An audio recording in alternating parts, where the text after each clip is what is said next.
push on. Yeah, I'm gonna go. Okay, I'll go again on the sort of the same line as you. I'm gonna go with a Latham song. Yeah, anyone who knows me and the me and the page, they'll know how much I like the Lathams, like Yeah. Ruben with his CVC. I'm gonna go for the Lathams. I could have gone really easy and just gone Fight On or something from that album, but I'm actually going to go to one of their older songs that they don't ever redo anymore, and it's Villainous Victorian. Right. Really, really interesting tune. The very first song I listened to of theirs and how I got into them. One of the most unique songs you'll ever listen to.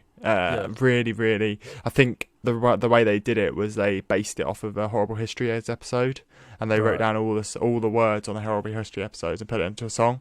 Okay. And it's just that sort of, it's almost like aggressive, quick, and just a song that, opposite to the Fontaine, that was the song, and then straight away I was hooked. Like, you listen to a song, and then you're hooked, and then you will listen to the thing. So if I had never listened to that song, I might not have got into them. So that's why I went for that.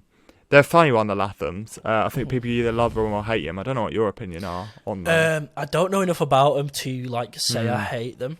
I can't say I hate them because I don't know enough about them, but I'm not a fan, and I'm more in the camp. I'm more in the no camp than I am in the yes camp. Yeah.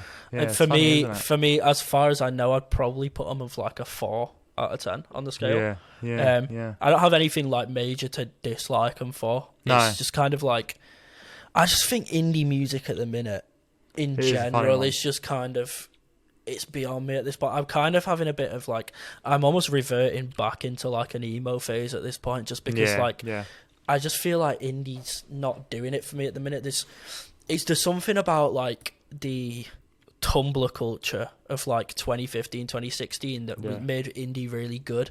And I think without it, it's kind of just lacking a bit. No one's really standing out to me. Like, when you think back in the day of like that kind of Tumblr days, you had like people making aesthetics almost for the bands. Yeah. And you had like 1975 doing the whole pink thing, Catfish and the Bottlemen doing the black and white thing. You had Halsey about, Circa Waves were about, like Arctic Monkeys were still huge off of AM.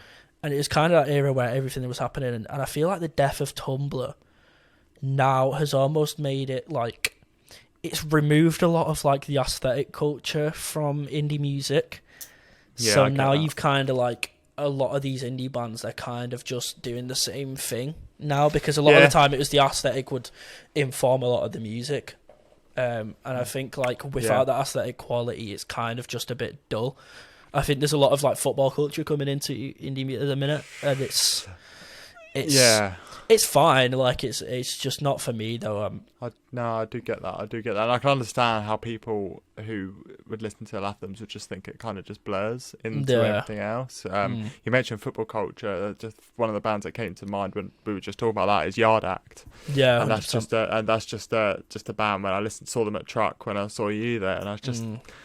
And they're an act that is very easy to just sort of turn your nose up at, and that's how I felt, and I can understand that with the Lathams. But the Lathams, for some reason, hooked me, and I've seen them very intimate. I've seen them in a room with less than 1,000 people. I've seen them at a festival, and I've loved them every time. So it's just funny how bands hook onto people. It's kind of like like whenever I'm doing like a lineup prediction or like a lineup wish list, that I need just like an indie act to fill like a day slot. It's like a filler indie act to fill the day slot. The first ones I go to are like the Snuts, the Ratons. It's like the Snuts, the Ratons, the Lathams, or Jamie Webster. They're like the 4.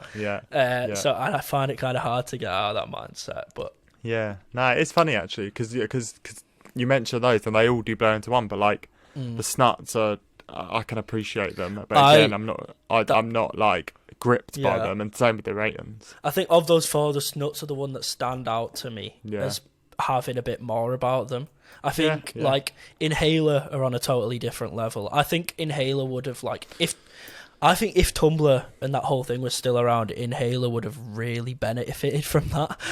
I think Inhaler play into that really well, and they could have like it worked really well for them. But no, I just think Snuts are the ones that really kind of stand out of the indie acts at the minute, but that seems to be about it.